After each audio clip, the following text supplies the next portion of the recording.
In an extraordinary Conversations with Great Minds today, Edward J. Watts talks about his new book, Mortal Republic, How Rome Fell into Tyranny, and the parallels between then and now here in the United States. Check it out, leave your comments, ding the bell, and please subscribe to our channel. Now I want to do a deep dive Conversations with Great Minds here with Edward J. Watts. He has a new book out. First of all, he holds the, how do you pronounce that chair, Dr. Watts? The Alcibiades Basiliades Endowed Chair. Great, thank you. And is a professor of history at the University of California, San Diego. He's the author of several prize-winning books, including The Final Pagan Generation, and he lives in California. His new book, and I read this the weekend before last, and it just blew away my weekend. I could not put it down. Mortal Republic, How Rome Fell into Tyranny. And Dr. Watts, welcome to the program. Thank you for being with us this hour. Oh, thank you so much. I'm really excited to be here. So, you know, we're going to have a little bit of elbow room. There'll be a 6-minute break at the bottom of the hour, but outside of that, basically, we have this time to talk. We will have to take some bumps in and out during the 2 half-hour periods, but they'll be very, very short. Let's start at the beginning. You write about how, I mean, the focus of the book seems to be, from my point of view anyway, the focus of the book seems to be this period of time from, you know, roughly 100 BC to maybe a few years AD, when Rome went from being more or less a functioning republic to becoming an empire, and the whole idea of republic was gone as Octavian, as Augustus Caesar rose. Can we start at the beginning? You said that the Roman Empire was roughly, and I'm doing this from memory, and it's been 2 weeks since I read your book. My apologies, but you said that the Roman Empire was about 500 years old, more or less, you know, around the time Christ was born. How did it start? And at one point you referenced the Roman Constitution, and at another point you referenced that Rome didn't have a constitution. Did they have one? At what point did they acquire it? How did it function as a republic? Where did the idea even come from? Yeah, I mean, this is a great question, because when we think about Rome, what we tend to think about is the empire that starts with Augustus. And that, all told, lasts for about 1,500 years. So it's one of the longest lasting states in the history of the world. But for 500 years before that, Rome is a republic. And then for about 300 years before the republic, Rome is a monarchy.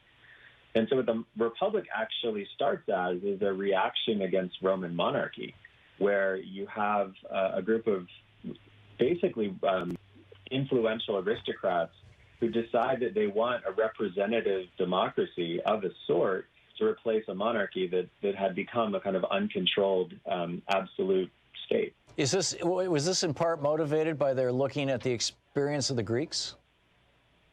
I think they're looking at institutions in the region of sort of central Italy, where they're located. And what they saw was that a republic, as they intended and as it was designed, was a great way to sort of channel the voices of everybody into a few representatives, but do it in such a way that the voices of some people are louder and matter more than the voices of other people. And so when the republic is set up, it's set up basically as something that it's a representative democracy, but it's a representative democracy in which certain people have a greater voice than others.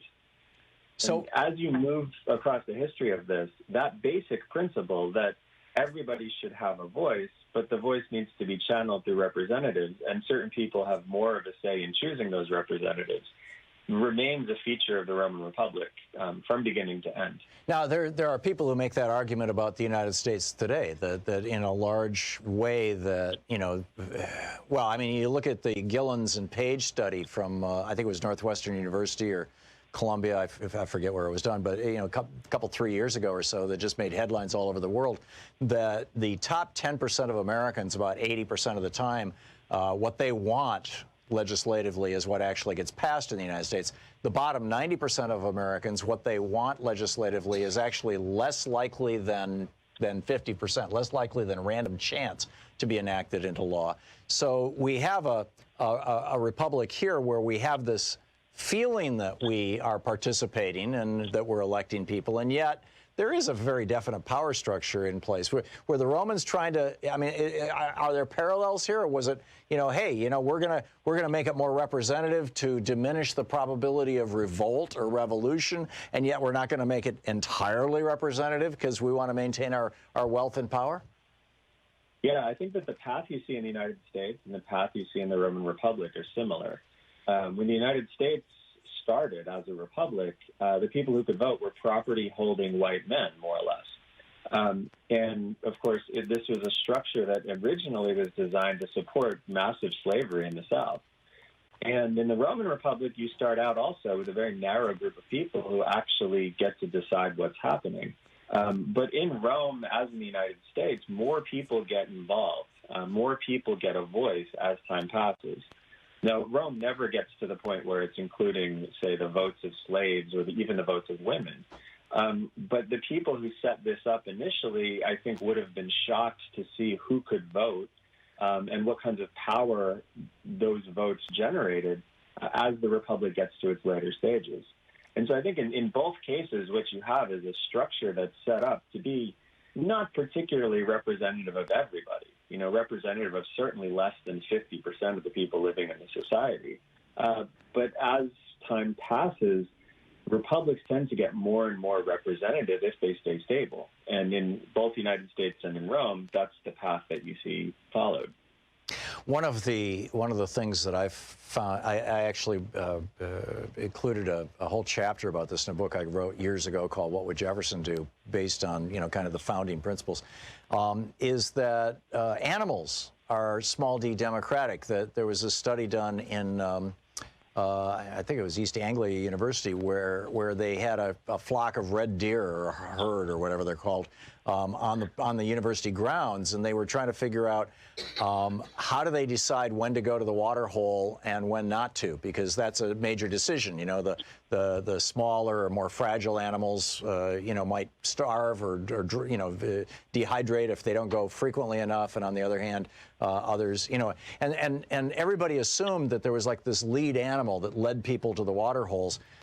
It turns out that when 51% of the deer turn their bodies and point their noses at the water hole, then within a few minutes of that time, that 51st person out of 100 or that 51st deer, the whole group goes and gets a drink. It's like they're voting. The same thing with birds in flocks, that they're all and fish in schools, that they're all voting by tiny, tiny movements. And when over 50% of them agree with that vote, they move.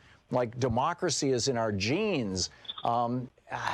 After 1,000 years or thousands of years, from ancient Sumeria, Gilgamesh, 7,000 years ago, right up to, 300 BC, the evolution of the Roman Republic, were there examples of democracy? And was there a sense among those early Romans that it actually is the natural state of mankind to be democratic? Or was there more of an agreement with Thomas Hobbes that, we're all evil and life is nasty, brutish, and short without the prevailing force of, as Hobbes referred to it, the iron fist of church or state? I think what you see with the Romans, there are democratic constitutions in antiquity, and they are aware of them. And there are certainly, by the 5th century BC, there are certainly democracies in Italy that Rome interacted with. But the principle I think that Romans felt very strongly about was the idea that the best way to make decisions actually wasn't democratically, because what tended to happen in those democracies is decision-making proceeded very quickly. Those were societies that were incredibly dynamic, and they could make changes very, very fast. And if the policy they decided on didn't work, they could reverse it very, very quickly as well. But the disadvantage in a democracy is not everybody's invested in whatever policy you make. So it's only 50% plus one person that makes a decision, and that decision could actually be quite radical. And the reversal could be equally radical. And so what the Romans decided and what the Romans preferred was a system that was based on generating consensus, where every decision was made on the basis, or was made by people who represented all Romans on the basis of the collective consensus that they could build around a policy. And what Romans understood was that was not the most dynamic way to make decisions. It took a while to make any kind of decision in that kind of system. But those decisions tended to be binding because people now were bought in. You know, if 70% of the population approves something, it's very hard to reverse it. And it's a lot harder than when 50% approve it. You write, Rome had avoided political violence. Romans had avoided political violence for 3 centuries before a series of political murders rocked the Republic in the 130s and 120s BC. Once mob violence infected Roman politics, however, the institutions of the Republic quickly lost their ability to control the contexts and content of political disputes. Is that, in your mind, are there parallels to draw between that and the period in the United States in the late 1850s that led up to the Civil War? And if the racial violence that we're seeing, particularly the white supremacist violence against people of color in the United States, that is now the #1 domestic terrorist threat, has been apparently for some decades, were to grow, are there parallels there, or was this something completely unique and different from what we're seeing? I think the 1850s example is actually, it's a wonderful one for the sake of parallels, because what you have in the 1850s is the breakdown of the United States Republic's ability to generate consensus and compromise. And so that political violence is something that happens because the system has stopped working. And that, I think, is the real danger. In Rome, when that happened and when political violence became a way to solve these disputes that you couldn't resolve politically, the political system becomes marginalized, and it doesn't have the ability to protect people who are engaging in politics and ensure that they won't physically suffer because they take a political position. I think that the racial violence right now, I think, is a little bit different because it hasn't yet risen to the level of trying to change policy by using violence. It's a very serious problem on the level of our society functioning, but it hasn't yet reached the stage where this political violence directed against Didn't we sort of see some of that, though, in the 60s and 70s when the anti-war, I was part of that generation, and I was spied on by the FBI, I was spied on by the Michigan State Police. Numerous of my allies and friends, were spied on, and many of them arrested. I was arrested more than once. I mean, and we were trying to change policy, and the outcome of that was arguably a much more repressive government, a much more powerful police state in the United States. Or am I exaggerating that? No, I think that there are certainly moments in the late 60s and early 70s where you see this. I mean, Kent State is the sort of perfect example of violence intruding into a political process in a way that doesn't belong. And in other cases, like the Democratic Convention and, some of the other famous moments where political expression is being confronted violently, I think that the concern about what would happen to the United States Republic in the late 1960s and early 70s was really quite serious. Fairly obvious. You'll see it on the website. So check it out, thomhartmann.com. Thank you. You can hear the whole thing on the podcast over at thomhartmann.com. And our special members-only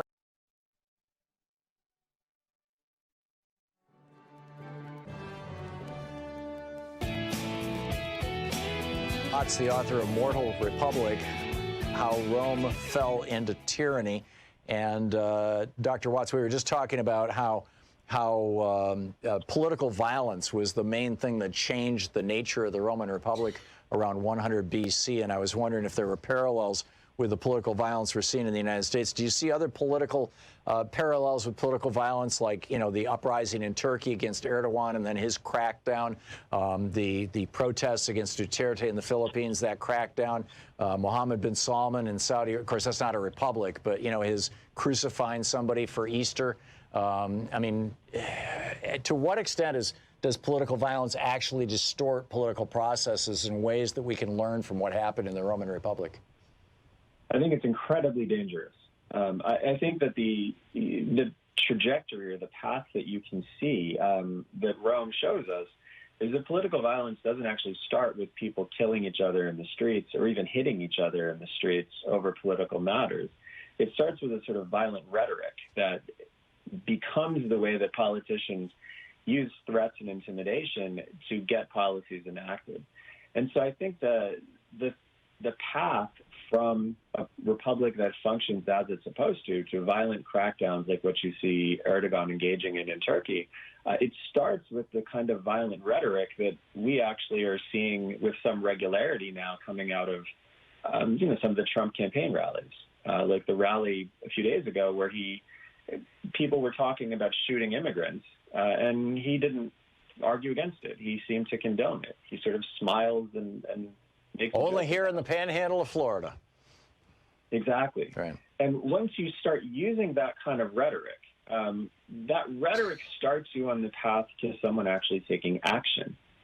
And in the Roman Republic, the people who start using that rhetoric see almost, not even a year later, actual physical violence enter into a political space that it hadn't been for 300 years. Who was using that rhetoric at the time, and when was this? So this is in the 130s. And the way the rhetoric starts, you have a reformist politician who wants to get a relatively modest reform through, and it gets blocked because there's not a consensus supporting it. And what he does is he uses threatening supporters of his to come into the city and begin using the threat of violence to force policies through that otherwise wouldn't have been enacted. And this leads within less than a year to people using actual violence against him. Now, this is Tiberius Gracchus, and Tiberius Gracchus never used violence himself, but he used violent rhetoric. And this alarmed people enough that the response was to use actual violence. But once that comes into the political system, it's impossible for that system to generate actual, genuine consensus about the ideas and the policies that one is trying to enact. Isn't this what we saw with the brown shirts in Germany in the 30s and the black shirts in Italy? Yeah. I mean, I think what you see in those situations is the space for actual debate and the space for actual compromise is eliminated because now people have put supporters into the street. And the other side of that is once one of those people, one of those black shirts or brown shirts or supporters of Tiberius Gracchus dies in that fight, you have a martyr. You can't actually back down very easily if you've called those people into the streets and some of them given their lives for a policy.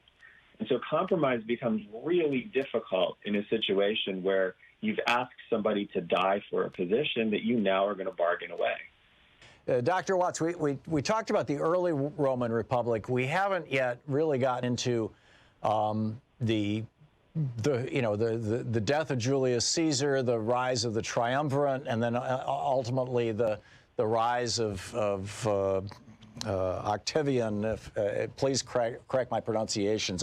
My knowledge on this, I took 2 years of Latin in high school, and I did in Latin a book report on Gibbons's book on the Roman Empire. But to the best of my recollection, I didn't actually read the book. I skimmed it, or I had a cliff notes. I don't remember now, but I learned so much from your book that I really should have known.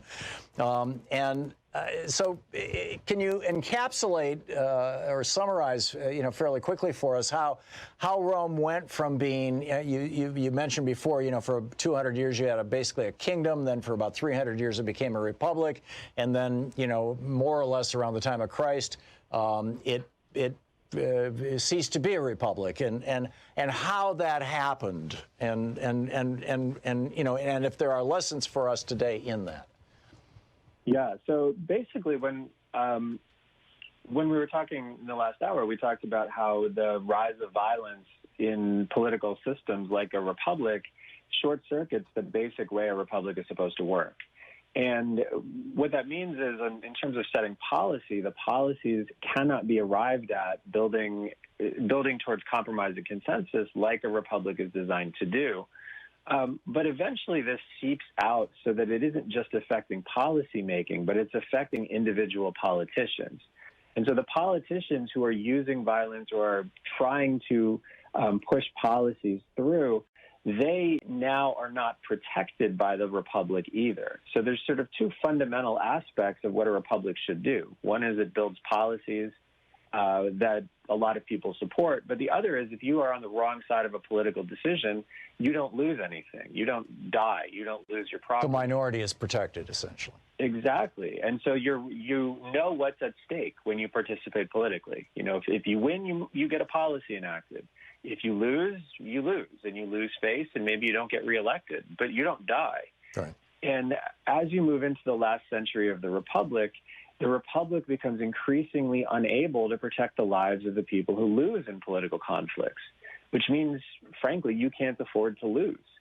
And as you move into the career of Julius Caesar, you move into a moment where you have a figure who very much understands that that's what's at stake.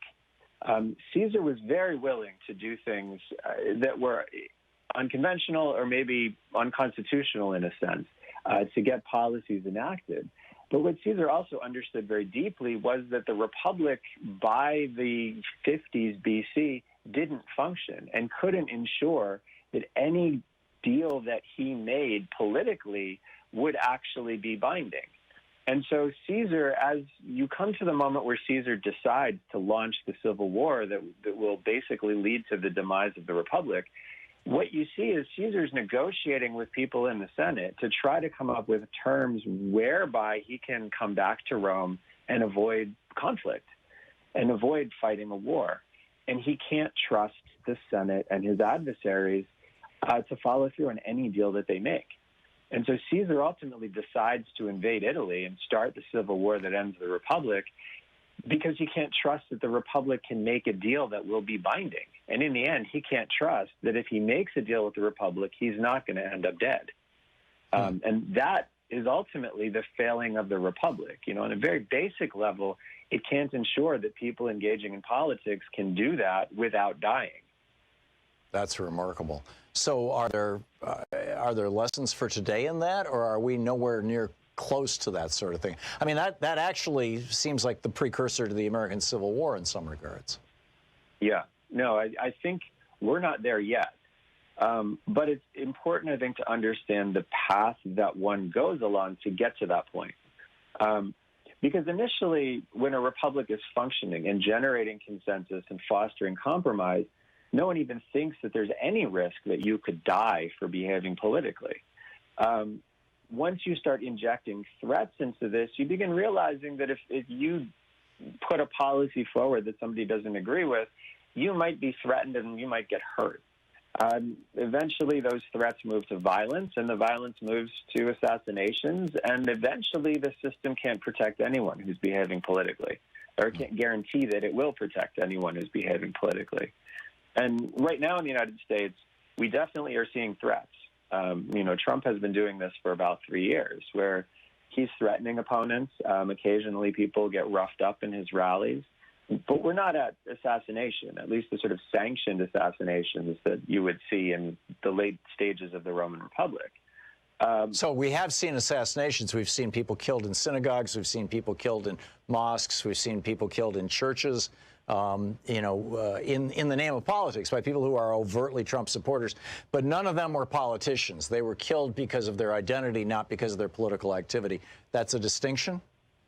That's a key distinction. Yeah. Okay. Now, the level of political violence right now it's higher than it should be, but it hasn't gotten to the point where, say, congressmen are being killed because they don't vote a specific way. Right, and that's what happened toward the end of in the collapse of the Roman Republic and the beginning of the Roman Empire. Right, and as you get into, after Caesar's assassination and you get into the civil wars with Octavian is particularly brutal.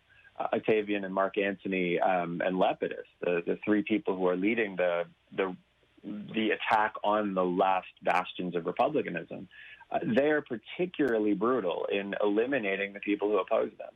Right. Hunting them down, killing them. In the case of Cicero, nailing his head and his hands to the place where public speeches were given. Right. It was violence for the sake of inciting terror. To what extent? I was invited to have a private audience with Pope John Paul II in 1999, as I recall. And Louise and I went over to Castle Gandolfo, and it was a whole all-day kind of ceremony thing. The heads of state from around the world were there. It was fascinating. And as I'm sitting about 60 feet from the Pope, we're listening to this little concert, and with the head of the German Bundestag was sitting next to me, and all this.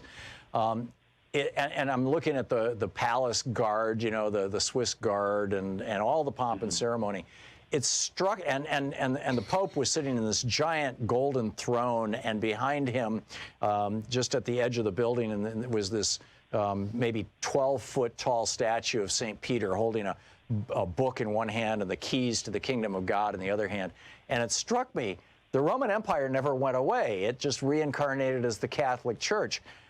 Is there any accuracy to that insight or whatever it was that I had in that moment? I think that you're exactly right. The Roman Empire never went away.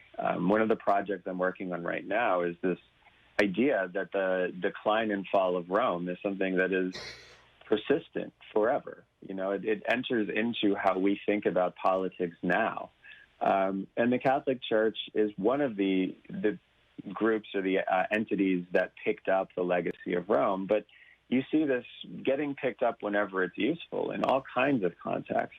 Everyone from the Russians in the 16th century to the Germans in the 19th century, from Charlemagne to the Byzantine emperors, all of them enjoy a claim on a Roman legacy. And in some ways, the United States does too. The modeling of our Constitution on the Roman Republic isn't an accident. The men who did this were all classically trained, classically educated. They knew their Polybius, they knew their Roman history. And of course, our republic is being founded while Gibbon is publishing his Decline and Fall of the Roman Empire. So it's very much in everyone's mind. You write, this is from page 281, or 280, you say, the Republic did not need to die. A republic is not an organism. It has no natural lifespan. It lives or dies solely on the basis of choices made by those in charge of its custody. And then on the next page, after you go through Cicero's arrogance and Cato's senatorial obstruction and Caesar's immense political talent and all those things, you say every time Cato misused a political procedure, or Claudius, and forgive my mispronunciations here, intimidated a political opponent, or a Roman citizen took in a bribe in exchange for his vote, they wounded the Republic. And the wounds festered whenever ordinary Romans either supported or refused to condemn men who took such actions. When citizens take the health and durability of their republic for granted, their republic is at risk. This was as true in 133 BC or 82 or 44 BC as it is in AD 2018. You want to riff on that a little? Yeah, I think that our obligation as citizens of a republic is to acknowledge that there's a lot of good that comes from this. It's not the fairest political system. It's intentionally not fair.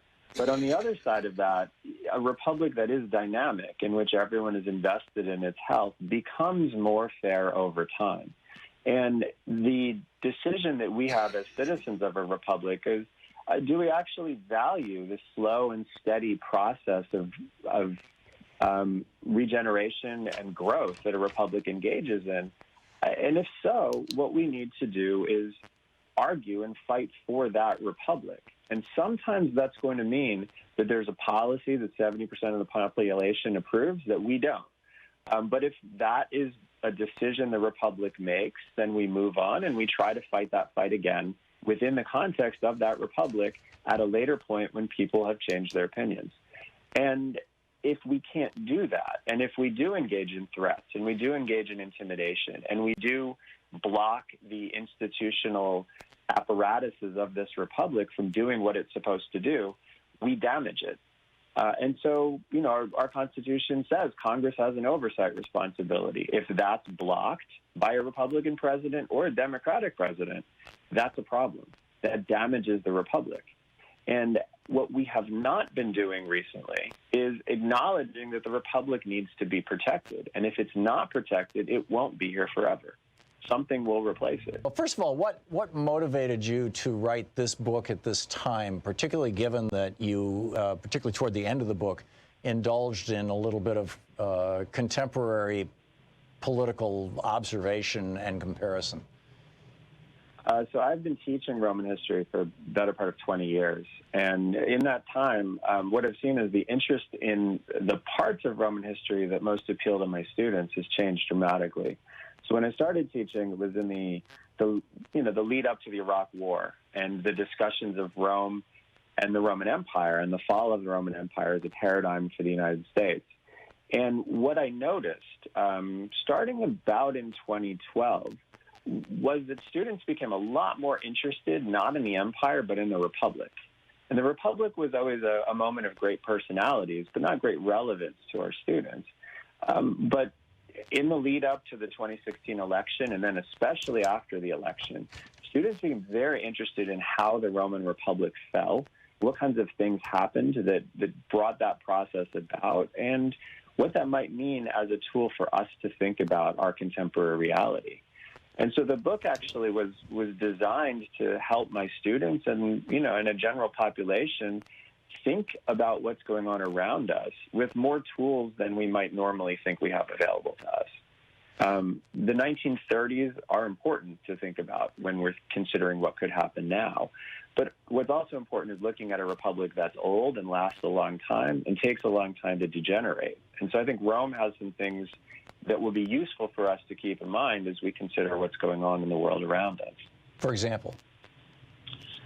So again, I think what's particularly important is to understand that a republic that is strong and has lasted a long time doesn't die in 3 or 4 years. But the process of decline and degeneration takes a while. And so when we turn to what's going on in the U.S. and we say, well, this started in 2016 or it started in 2012, I think what we miss is a similar spurt of things happened in the 90s. And the process of mistrust and the unwillingness to compromise and this idea that any kind of consensus building was a sellout or a failure to actually govern as you ought to. This was something that we saw, throughout the Clinton years. But it's also, of course, something we saw in the 60s. And so the question we have to ask is, what kind of process are we actually in? Is this a 100-year-long process and we're somewhere in the middle of it? Is it a process that begins just now? Is it something that goes back to the 90s? But once we understand that we have to think with more historical paradigms than just what happened in the Weimar Republic and then, say, the Spanish Republic in the 1930s, I think we can begin to realize that we don't exactly know what's going on in the United States. We don't exactly know what the ailment is that is afflicting our republic. And because of that, we have to pay more attention to it than we might otherwise. I think the biggest danger that we have if we're using models from the 1930s is that if the Trump presidency ends and the republic is still here, we might assume everything is fine. And I don't think everything is fine. Yeah, well, in fact, it will have been damaged, and we're moving down that road toward the collapse of the republic. Is that the point you're making? Yeah, and we need to be very vigilant, even if it looks like the threat is past. Dr. Watts, we were just talking about how empires don't collapse overnight, and Donald Trump all by himself, in all probability, isn't going to destroy the republic. And in fact, that you said, a lot of the modern day chipping away at our small r Republican form of government in some ways started in the 90s. My observation has been that in 1971, Lewis Powell proposed to the business elite and the very, very wealthy in this country that they should seize control of the instruments of education, of our educational system, of our religious institutions, of our government, essentially, the judiciary in particular, of our media. The Powell memo just laid this out. It led to this explosion of right-wing think tanks in the 1980s, funded by billionaires. That brought us the Reagan presidency. And by the time Clinton came along, you had so many Republican politicians who were literally at that point in time wholly owned subsidiaries of a handful of right-wing billionaires who we can name off the top of our heads, and living in fear of them. And then this got amplified again when those same billionaires funded the Tea Party during the Obama presidency. It seems to me like that when the politicians went from being the servants of the people, and I would argue even Barry Goldwater and Everett Dirksen back when I was a kid felt that they were serving the people. They knew they had interests that they had to serve, but they were serving the people. When that shifts from serving the people or serving the republic, to serving individual billionaires because they have the ability to destroy you with a primary challenger or to withhold funds, isn't that, or couldn't that be the pivot point, the turning point when the American Republic really started to disintegrate? And arguably all of that follows on from the 1976 Buckley versus Vallejo Supreme Court decision, where for literally the first time in the history of our republic, the Supreme Court said that a rich person owning a politician is protected by the First Amendment under its free speech provisions? So I think that all of that is going on in tandem with an economic situation that is in some ways fueling that even more. I think that the element that is really, really damaging everything right now is the economic inequality that is persistent across the world. And this is actually something you see in Rome as well. The Roman elections were never particularly free of corruption, but the real problems start when a certain group of people start accumulating extremely large concentrations of wealth. And this happens in Rome much like it did here, with a financial revolution that allows people with access to finance to grow their incomes and grow their wealth much faster than anybody else. And when that's combined with a political system in which money does distort the way that voting happens and the way policy is made, as soon as more money gets poured onto a small group of people, this becomes a really serious problem. And in Rome, this was the problem that about a generation after this income gap opened up, began to undermine the republic. And I think when you see in the 130s the beginning of political violence, beneath that is a notion that the republic is not functional. There's too much money concentrated in too few hands, and it's beginning to distort the ability of Rome to respond to the needs of everybody else. And so I think you've put your finger on the structural elements that amplify some of the economic problems, and both of those combine to make it very difficult for a republic to function as it should. We have just a minute and a half until we run out of show here, Dr. Watts. To what extent is empire defined by military expansion, and to what extent did the military expansion of Rome, much like the United States now, we have our military budget is larger than the next 6 nations combined. Right. To what extent is military expansion problematic for a republic? So I think what's interesting in both Rome and the United States is there's a period of expansion that results in expansion of citizenship and expansion of franchise. So when the United States expanded across the continent, eventually what you saw is those areas into which the United States expanded became states, and the people in those areas got the right to vote and became citizens of the United States. And then it stopped. Right, the expansion into Puerto Rico did not lead to Puerto Rico becoming a state. And then the military presence after World War II and so many other places has not resulted in any kind of actual integration of those places in a way that has a meaningful effect on the policies the U.S. makes. And in Rome, what you see is something similar. The expansion in Italy did lead to integration, citizenship, and the voting rights to most of the people in Italy. But at a certain point, that stopped. Remarkable. And that was the beginning of the end? Well, that was the development of an imperial structure where not everybody was equal and not everybody had an equal voice. Remarkable. And that was something that Augustus exploited. Remarkable. It's an absolutely extraordinary book. I highly recommend it. Mortal Republic, How Rome Fell into Tyranny by Edward J. Watts. Dr. Watts, thanks so much for dropping by today. Oh, thank you. This was great. It's great talking with you. It's absolutely fascinating conversation, and I really appreciate it. And I really love the book.